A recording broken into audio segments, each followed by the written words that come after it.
Perfect মুচমুচে ফুলকো বেগুনি রেসিপি দেখার জন্য সকলকে স্বাগত জানাচ্ছি।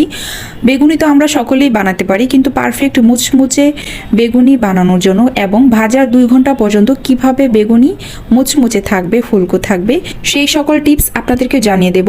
ব্যাটারের জন্য আমি এখানে 2 কাপ পরিমাণের বেসন ভালো করে চেলে নিয়েছি, এতে করে দানাদার ভাবটা চলে যাবে।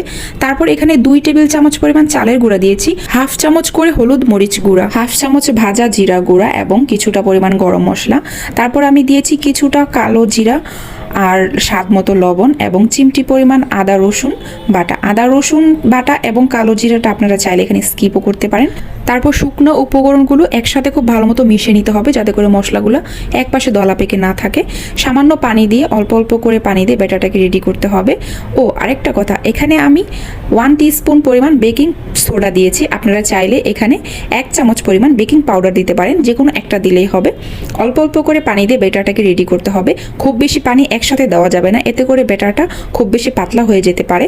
ব্যাটারটা খুব বেশি পাতলা হবে না, খুব বেশি ভারীও হবে না। অল্প করে পানি দিয়ে ব্যাটারটা খুব ভালো মতন মিশিয়ে দেখতে হবে ঠিক কী রকমের হয়েছে। একসাথে অতিরিক্ত পানি দিতে যাবেন না, তাহলে এখানে আপনার আরও বেসন অ্যাড করতে হবে।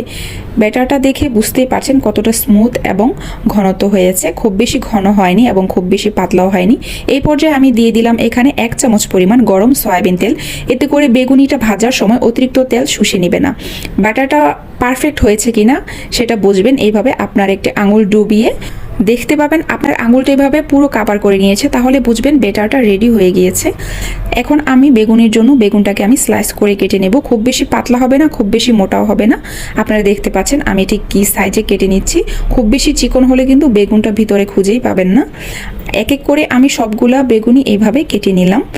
এখন আমি এই বেগুনগুলোকে পানি দিয়ে ওয়াশ করে সামান্য লবণ দিয়ে 10 মিনিট পর্যন্ত এটাকে আমি রেখে দেব।